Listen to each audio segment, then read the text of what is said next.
దారులన్నీ ఓరుగల్లు వైపే బండెనక బండి కట్టి కారెనక కారు పెట్టి రజతోత్సవ సభకు కథనోత్సాహంతో తరలుతున్నారు గులాబీ శ్రేణులు. అవును, 25 ఏళ్ల పండుగకు ఊరువాడ కదిలింది. తెలంగాణలో 16 నెలల తర్వాత గులాబీ నేతల్లో ఉత్సాహం ఉరకలేస్తోంది.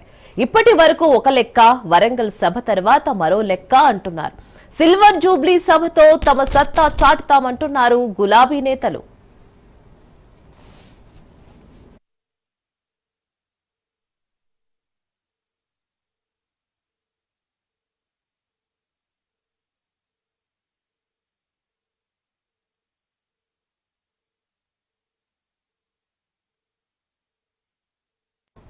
రజతోత్సవ రథాలు ఓరుగల్లు వైపు పరుగులు పెడుతున్నాయి.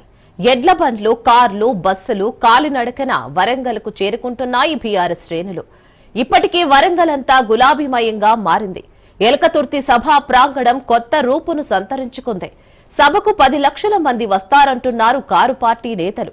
బీఆర్ఎస్ కు కలిసి వచ్చిన వరంగల్లో నిర్వహిస్తున్న రజతోత్సవ సభతో కొత్త చరిత్ర సృష్టిస్తామంటున్నారు.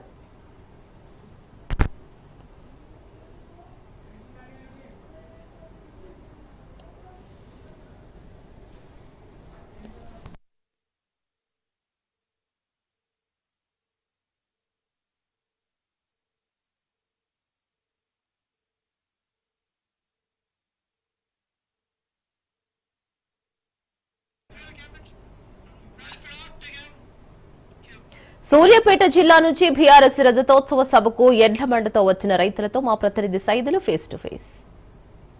బీఆర్ఎస్ సిల్వర్ జూబ్లీ బహిరంగ సభ కోసం సూర్యాపేట జిల్లా నుంచి మొత్తం 16 ఎడ్ల బండ్లు ఇక్కడికి పాదయాత్రగా చేరుకున్నాయి. మొత్తం ఎడ్ల బండ్ల ద్వారాగా కొంతమంది పాదయాత్రగా వస్తుంటే మరికొందరు రైతులందరూ కూడా ఎడ్ల బండ్లు తీసుకుని వస్తున్నారు. ఈ విజువల్స్ ప్రస్తుతం అయితే మనం చూస్తున్నాం. జగదీష్ రెడ్డి నేతృత్వంలో ఈ యొక్క ఎడ్ల బండ్లన్నీ కూడా ఇక్కడికి చేరుకున్నాయి. మరి ప్రస్తుతం ఇవన్నీ కూడా సభా స్థలికి చేరుకున్నాయి. వీటితో పాటుగా చాలా మంది పాదయాత్రకి ఇక్కడికి సిల్వర్ జూబ్లీ బహిరంగ సభ కోసం పెద్ద ఎత్తున ఇక్కడ అందరూ కూడా చేరుకుంటున్నారు. ఇప్పుడు బయలుదేరారు వీళ్ళందరూ కూడా, ఎలా వచ్చారనేది మాట్లాడదాం ఒకసారి. చెప్పండి, ముఖ్యంగా మీరు ఎక్కడి నుంచి వస్తున్నారు, ఎంతమంది వచ్చారు, ఎప్పుడు బయలుదేరారు? మేము సూర్యాపేట జిల్లా నుంచి ఆత్మకూరేస్ మండలం నుంచి బయలుదేరినాం. 22వ తారీఖు 10 గంటలకు అక్కడి నుంచి బయలుదేరి దాదాపుగా ఒక 40-50 మంది ఒక 16 బండ్లతోటి ఇక్కడ సభా ప్రాంగణానికి చేరుకున్నాం. ఈ రోజు అంటే మీతో పాటు ఇంకో 2 వస్తున్నారా పాదయాత్రగా? మీరేనా? ఇంకా లేదు, మేమే ఇప్పుడు మాది ఒక ఓన్లీ ఎడ్ల బండ్ల ప్రదర్శనం మాది. దాంట్లో భాగంగా ఈ రోజు ఇక్కడికి వచ్చినాం. మేమందరూ సమిష్టిగా నిర్ణయం తీసుకొని ఎడ్ల బండ్లు కట్టాలి, కేసీఆర్ని కలవాలన్న ఆలోచనతో వీడికి వచ్చింది. కన్వీనర్ బ్రహ్మ ఉన్నారు, మాట్లాడదాం ఒకసారి. చెప్పండి, ఎందుకు వచ్చింది అసలు ఈ ఆలోచన? ఎడ్ల బండ్ల ద్వారా ఈ యొక్క బహిరంగ సభకి పోదామన్న ఆలోచన మీకు ఎందుకు వచ్చింది అసలు? గత 10 సంవత్సరాలు మేము కేసీఆర్ ప్రభుత్వంలో అన్ని రకాల రైతు బంధు కానీ, రైతు బీమా కానీ, మార్కెటింగ్ సౌకర్యం కానీ, పెన్షన్లు కానీ, మాకు నీళ్లు కానీ, కరెంటు కానీ అన్ని రకాలుగా మాకు 9-10 సంవత్సరాలు ఏ ఇబ్బంది లేకుండా మా రైతులను కాపాడుకోండి. కానీ ఈ ప్రభుత్వం వచ్చిన తర్వాత కరెంటు కానీ, నీళ్లు కానీ, రైతు బంధు లేదు, రైతు బీమా లేదు, చాలా ఇబ్బందుల పాలు చేస్తుంది. కాబట్టి వీటిని మా కేసీఆర్ సార్ చెప్పుకున్న ఉద్దేశంతో బయలుదేరుతుంది. శ్రీనివాస్ ఉన్నారు, మనతో మాట్లాడదాం ఒకసారి. చెప్పండి, అసలు మొత్తం 16 బండ్లతోటి మీరు ఈ యొక్క సభస్థలికి ఆల్రెడీ చేరుకున్నారు, 6 రోజులు అవుతుంది అంటున్నారు.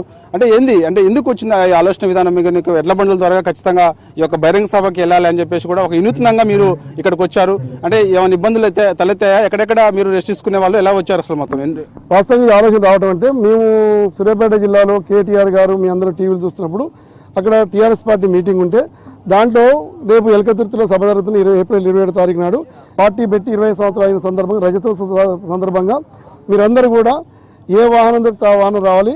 ఎందుకంటే మనకు బండి దగ్గర నల్లగొండ జిల్లాకు సంబంధించిన ఆయన పాట రాసిండు. బండి వెనక బండి కట్టి 16 బండ్లు కట్టుకొని చక్కగా ఇక్కడ పాట పట్టి వచ్చినాం. మేము ఎక్కడ, ఏ ఊరు మీది? మాది ఆత్మకూరేస్ మండలం రామోజీ. ఇక మీటింగ్ రావాలని మేము ఖచ్చితంగా రైతుల వారికి మా బాధలు చెప్పుకోవాలని చెప్పేసి రావాలని వచ్చిన మీటింగ్. ఖచ్చితంగా కేసీఆర్ చెప్పాలి. ఈ కాంగ్రెస్ పార్టీ వచ్చినప్పటి నుంచి మాకు చాలా కష్టాలు, బాధలు ఎక్కువైనాయి. నీళ్ళు రావట్లేదు. మేము ముఖ్యంగా ఇప్పుడు ఎండాకాలం వచ్చింది, ఇంకా జనాలకు చాలా ఎడ్లకు అయినా ఎవరికైనా అన్ని అసలు చాలా బాధలు ఉన్నాయని చెప్పేసి రావాలని చెప్పాలని వచ్చామండి. కేసీఆర్ గారు ఏం మాట్లాడతారు అనేది కూడా రాష్ట్ర వ్యాప్తంగా చర్చనీయాంశంగా మారింది. మీకు కూడా ఎడ్ల బండ్ల ద్వారా కేసీఆర్ గారు మాట్లాడదామని చెప్పేసి ఇంత దూరం వచ్చారు. మీకు కూడా ఏమనిపిస్తుంది ఇక్కడ రాగానే? అసలు మేము అంత దూరం నుంచి అసలు మాకు ప్రతి గ్రామం నుండి అన్ని ఆహ్వానం, మా రైతులు మాకు కొంచెం అన్ని ఆహ్వానం పలికారు, మాకు మంచి సహకరించారు, అందరు సహకరించారు రైతులు.